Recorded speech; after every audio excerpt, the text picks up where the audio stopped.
जय हिंद दोस्तों, मैं आरती द्विवेदी। स्वागत है आपका study for life YouTube channel में। आइए आज का डिस्कशन स्टार्ट करते हैं। इंडियन एक्सप्रेस का आर्टिकल है G7 very outdated, want India, South Korea, Australia in grouping Trump. ये आपके सेकंड पेपर के लिए इम्पोर्टेंट है। आइए देखते हैं।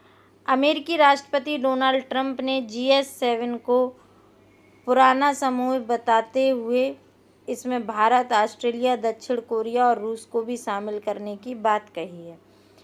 डोनाल्ड ट्रंप ने G7 के 46वें शिखर सम्मेलन को स्थगित करते हुए कहा कि यह अपने वर्तमान प्रारूप में विश्व की विभिन्न घटनाओं का सही ढंग से प्रतिनिधित्व नहीं करता। पीटी में भी पूछा जा सकता है कि G7 का कौन सा शिखर सम्मेलन था, तो ये 46वां था।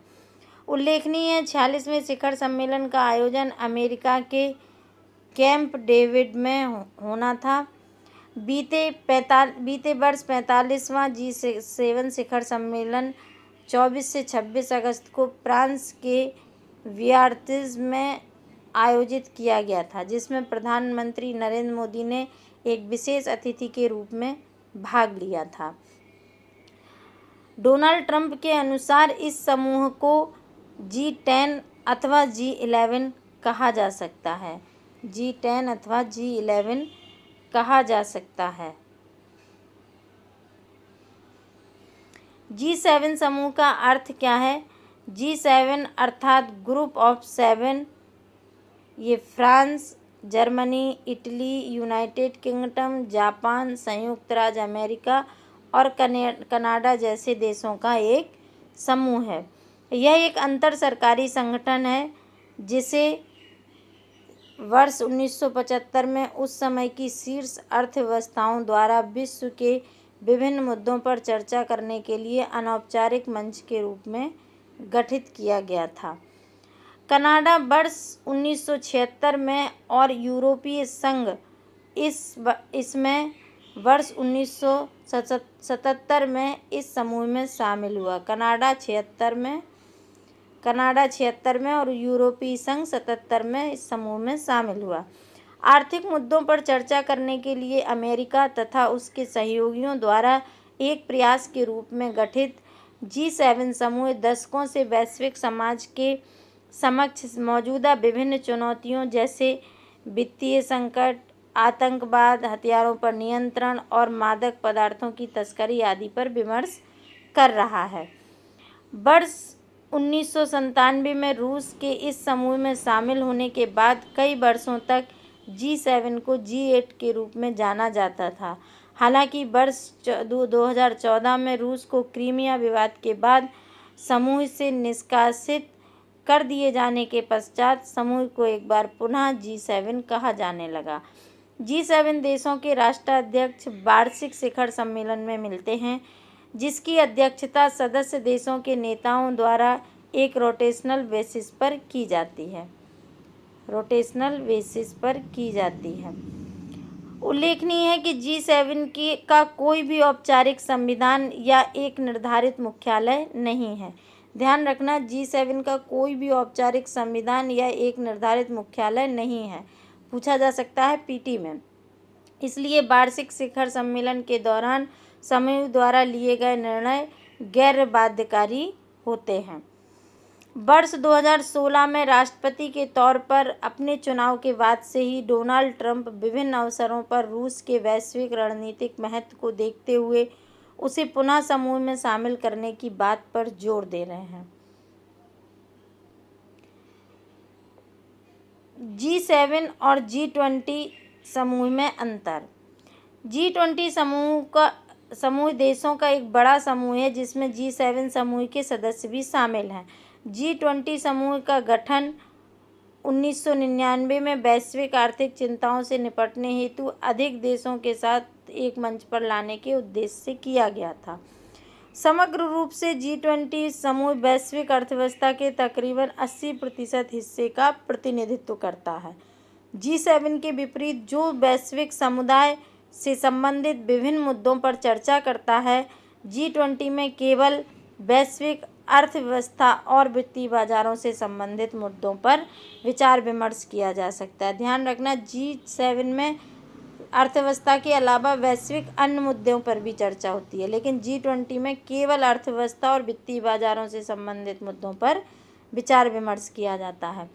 भारत वर्ष 2022 में G20 शिखर सम्मेलन की मेजबानी करेगा। ये भी पीटी में पूछा जा सकता है कि भारत 2020 में G20 शिखर सम्मेलन की मेजबानी करेगा। ये क्वेश्चन इम्पोर्टेंट है, इसलिए G20 पे हो सकता है मेंस में भी क्वेश्चन पूछ दिया जाए। G7 के विस्तार के निहितार्थ। G7 जिसमें विश्व की बड़ी अर्थव्यवस्थाएं पहले से ही शामिल हैं, 4 अन्य देशों को शामिल करने के कदम को चीन के लिए एक संकेत के रूप में देखा जा सकता है।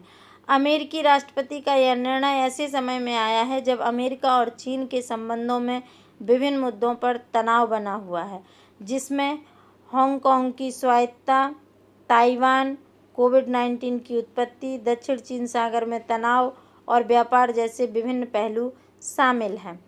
विभिन्न विशेषज्ञ अमेरिका के इस निर्णय को आगामी भविष्य में चीन की नीतियों से निपटने के लिए सभी पारंपरिक सहयोगियों को एक साथ लाने की योजना के रूप में देख रहे हैं। आलोचकों का सदैव यह मत रहा है कि G7 समूह की सदस्यता से भारत और ब्राज़ील जैसी महत्वपूर्ण उभरती हुई अर्थव्यवस्थाओं को वंचित रखना इसकी एक बड़ी कमी है। G20, जो भारत, चीन, ब्राज़ील जैसी उभरती हुई अर्थव्यवस्थाओं की आकांक्षाओं का प्रतिनिधित्व करता है, के उभार ने G7 जैसे पश्चिमी देशों के वर्चस्व वाले समूह को चुनौती दी है। इस चुनौती से निपटना भी समूह के विस्तार का एक प्रमुख कारण हो सकता है। विदित हो कि बीते कुछ दशकों में भारत, चीन और ब्राज़ील जैसे देशों के आर्थिक उदय ने वैश्विक स्तर पर G7 की प्रासंगिकता को कम कर दिया है और वैश्विक GDP में G7 समूह की हिस्सेदारी लगातार कम होती जा रही है। ऐसे में समूह के अस्तित्व पर खतरा उत्पन्न हो गया है। भारत का क्या पक्ष है?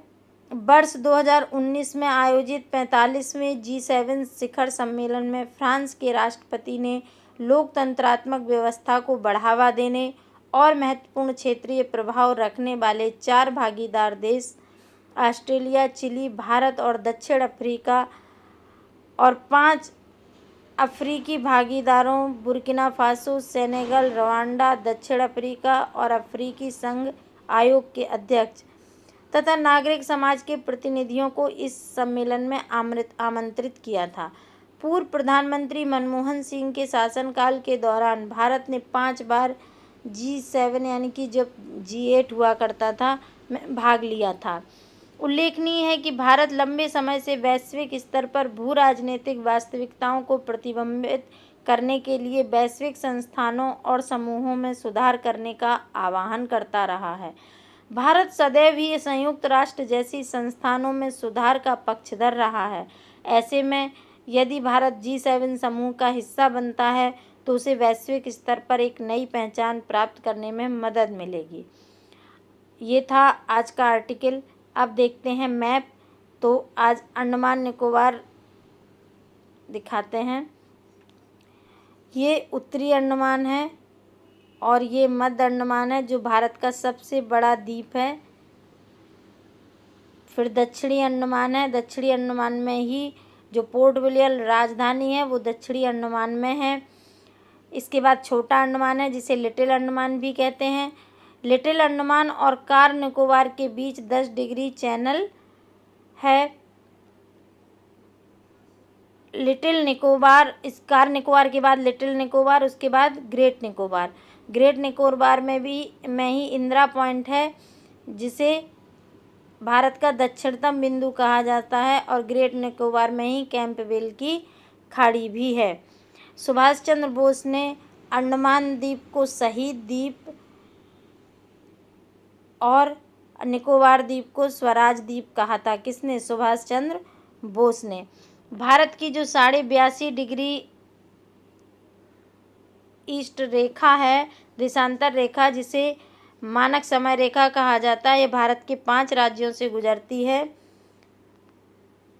उत्तर प्रदेश, मध्य प्रदेश, छत्तीसगढ़, उड़ीसा और आंध्र प्रदेश। बीच में सिफारिश हुई थी 90 डिग्री को दूसरी मानक रेखा बनाने का, तो ये असम और मेघालय से गुजरेगी। स्थलीय सीमा भारत की पाकिस्तान, अफगानिस्तान, चीन, नेपाल, भूटान, बांग्लादेश और म्यांमार के साथ मिलती है। जलीय सीमा श्रीलंका, मालदीव और इंडोनेशिया के साथ। सबसे लंबी स्थलीय सीमा चीन की है जो 13 देशों के साथ मिलती है, और रूस की स्थलीय सीमा 12 देशों के साथ मिलती है चीन के बाद, सबसे बड़ी सीमा। सबसे लंबी तटीय रेखा कनाडा की है, और हिंद महासागर में सबसे बड़ी तटीय रेखा भारत की है। तो ये मैप के कुछ पॉइंट थे। आगे अपने क्वेश्चन देख लेते हैं। शास्त्रीय संगीतकार का नाम बताइए जो हिंदुस्तानी के साथ साथ कर्नाटक संगीत पर भी अच्छी कमांड रखते थे और जिन्हें उभय गुण विदुषी की उपाधि से सम्मानित किया जा चुका है। अभी हाल ही में उनका निधन हुआ है, तो उनका नाम है श्यामलाजी भावे। दूसरा क्वेश्चन है, उस व्यक्ति का नाम बताइए जिसने वर्ष 2020 के लिए प्रतिष्ठित NYIPLA invent of the year award जीता है। तो इनका नाम है राजीव जोशी। उस बीमा कंपनी का नाम बताइए जिसने प्रधानमंत्री वय वंदना योजना शुरू करने की घोषणा की है, जो वरिष्ठ नागरिकों के लिए एक सामाजिक सुरक्षा है।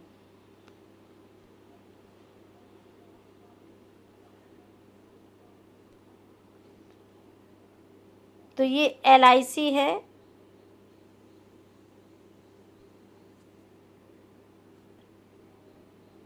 LIC, ठीक है।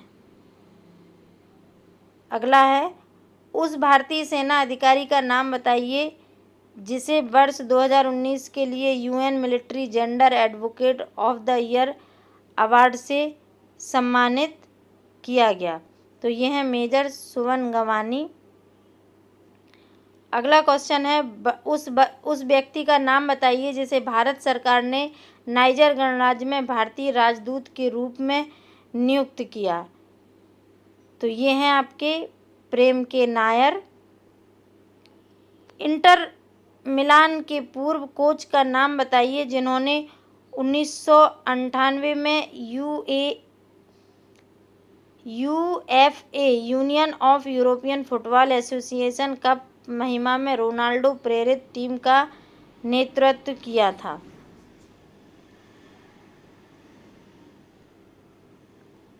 ये आपकी गिनी है जो ई आंसर है। तो ये आपके थे, आज का आर्टिकल था। आशा है आपको ये पसंद आएगा। अगर ये पसंद आए तो इसे लाइक करें, शेयर करें और सब्सक्राइब करें तथा बेल आइकन दबाना ना भूलें। धन्यवाद।